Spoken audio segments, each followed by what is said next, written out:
नमस्कार दोस्तों, पाथफाइंडर पर आप सभी का स्वागत है। दोस्तों, आज के सेशन में हम बात करने वाले हैं एलजीबीटीक्यू राइट्स के बारे में। हाल ही में सुप्रीम कोर्ट ऑफ इंडिया ने वो सभी पिटिशंस अपने पास ट्रांसफर कर ली हैं जो कि डिमांड कर रही थी, जिसमें पिटिशनर्स वांटेड रिकग्निशन, मान्यता चाहते थे सेम सेक्स मैरिजेस को। तो क्या अब हम ये कह सकते हैं कि भारत में सेम सेक्स मैरिजेस को रिकग्निशन अब मिलेगी या नहीं, ये डिपेंड करता है on the judgement and the order of honourable Supreme Court. साथ में आज के सेशन में हम ये भी जानने का प्रयास करेंगे कि और वो कौन से देश हैं दुनिया में जो अलाउ करते हैं सेम सेक्स मैरिजेस को। चलिए, बिफोर वी मूव फॉरवर्ड, आप मुझे फॉलो कर सकते हैं इन दोनों टेलीग्राम चैनल्स पर दोस्तों। For all my class update schedules and PDFs, Unacademy app पर भी आप मुझे फॉलो कर सकते हैं मेरी सभी special classes and plus courses के लिए। एनरोल करने के लिए आपको सिर्फ मेरा कोड यूज करना होता है NDLive10। Now the question can be, ma'am why Unacademy, क्यों जुड़े अनअकैडमी से?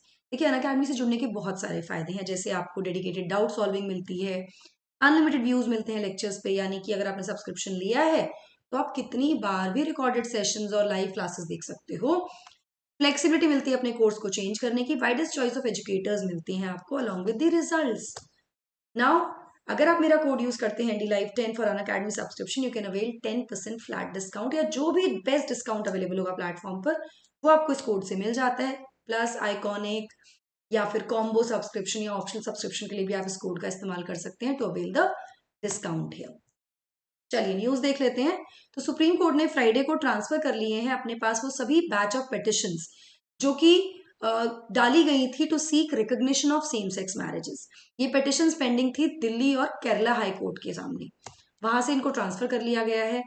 यहाँ पर एक bench of chief justice DY Chandrachud, justice PS Narasimha and justice JB Pardiwala, इन तीनों ने, इस बेंच ने सुप्रीम कोर्ट की सेंटर को ये कहा है कि वो एक जॉइंट रिप्लाई दे इन सभी पिटिशंस पर on the issue of same sex marriage recognition by February 15, और साथ में डायरेक्ट किया गया है कि सभी पिटिशंस को लिस्ट किया जाए मार्च में।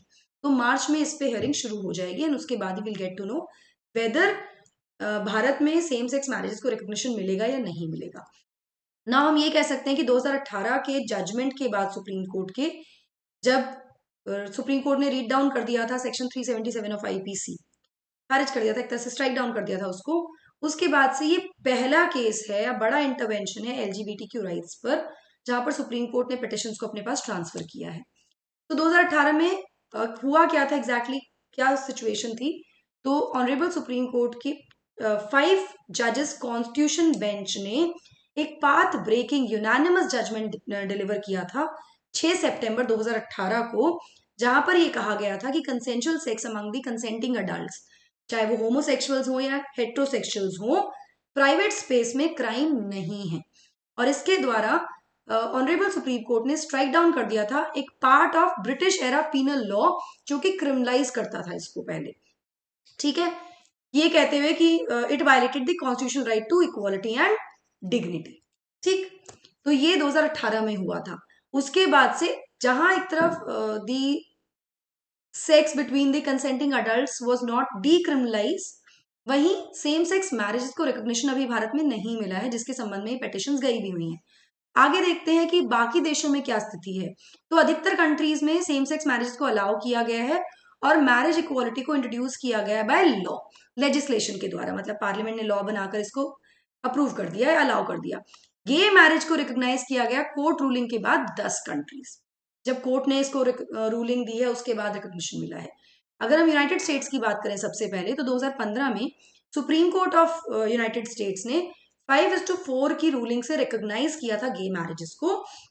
यहाँ पे कोर्ट ने रीजन किया था कि अगर हम मैरिज को लिमिट कर देते हैं सोनली टू हेट्रोसेक्सुअल कपल्स, यानी कि एक लड़का और लड़की के बीच में शादी, तो ये कहीं ना कहीं वायलेट कर रहा है, एक तरह से उल्लंघन करता है 14वें संशोधन का, जो गारंटी करता है इक्वल प्रोटेक्शन अंडर लॉ सभी नागरिकों को। तो ये उसका उल्लंघन है, तो इसलिए ये अलाउ होना चाहिए। इस डिसीजन से नेशन वाइड लेजिस्लेशन बनने शुरू हुए, सेम सेक्स मैरिज पे कानून बन गया रिकॉग्निशन के लिए। यहां मैं आपको बता दूं कि 32 स्टेट्स यूएस के 32 स्टेट्स ने ऑलरेडी रिकॉग्नाइज कर लिया था गे मैरिज को बिफोर द रूलिंग। रूलिंग आने से पहले ही रिकॉग्निशन मिल गया था।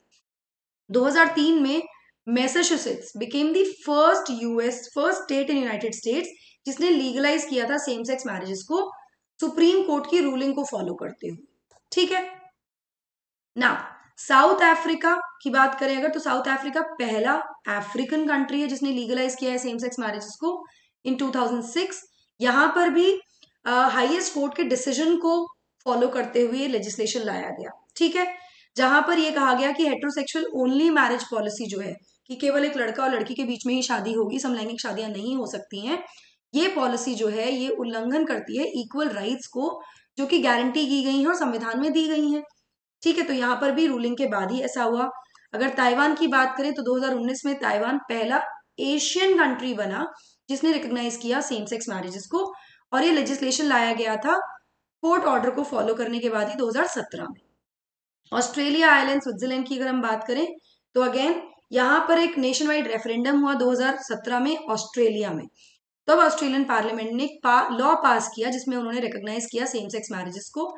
रेफरेंडम में जो सपोर्ट था दैट वाज 62% टू 38%, यानी 62% जनता ने इसको कहा कि रिकॉग्निशन मिलना चाहिए, जिसके बाद ये कानून बना in favour of the law. 62% was in favour of the law. Ireland और स्विट्जरलैंड में भी पॉपुलर वोट हुई बाय द मेजोरिटी जिसने फॉर्मल रिकॉग्निशन दिया LGBTQ मैरिजेस को।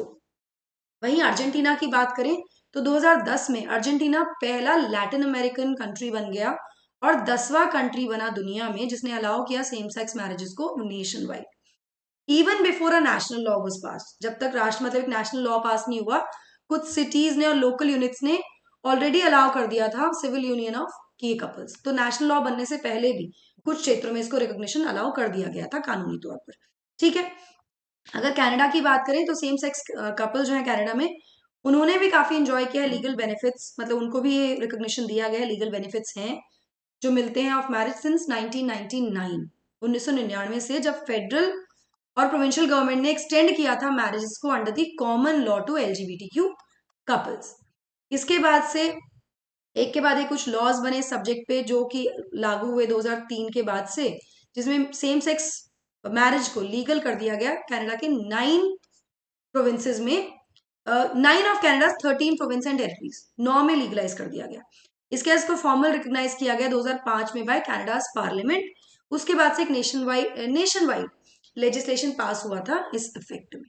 So most of the countries in the world हमने देख भी लिया, it include the American, the Australia, Ireland, Switzerland, European countries also, Asian countries also, जहां पर लीगलाइज किया गया है। लेट्स सी मार्च में जब ये रूलिंग आएगी तो उसके बाद क्या डिसीजन आता है, हमारे यहाँ इसको रिकॉग्निशन मिलेगा या नहीं। It is still pending with the judiciary, we have to just wait and watch about it. Guys Aarambh batch शुरू हो रहा है 12 जनवरी से 2024 के एस्पिरेंट्स के लिए, अभी जाकर एनरोल कर लीजिए। साथ में मुझे जरूर बताइएगा कि आपको क्या लगता है कि लीगलाइज होना चाहिए कि नहीं होना चाहिए सेम सेक्स मैरिज इंडिया, जरूर मुझे कमेंट सेक्शन में बताइएगा। रफ्तार ऑलरेडी स्टार्ट हो चुका है, 5 तारीख से एनरोल कर लीजिए। लोन फैसिलिटी अवेलेबल है with 0% interest on the Unacademy subscriptions, अभी जाकर एनरोल कर सकते हैं। आपको सिर्फ मेरा कोड यूज करना है NDLive10। So that is it from my side guys. इसके अलावा एक और इंपॉर्टेंट चीज है before we wind up, Unacademy centres for UPSC CSE launch हो चुके हैं ऑल राजेंद्र नगर में, जहां पर एडमिशन ओपन है 2024 के फाउंडेशन बैचेस के लिए।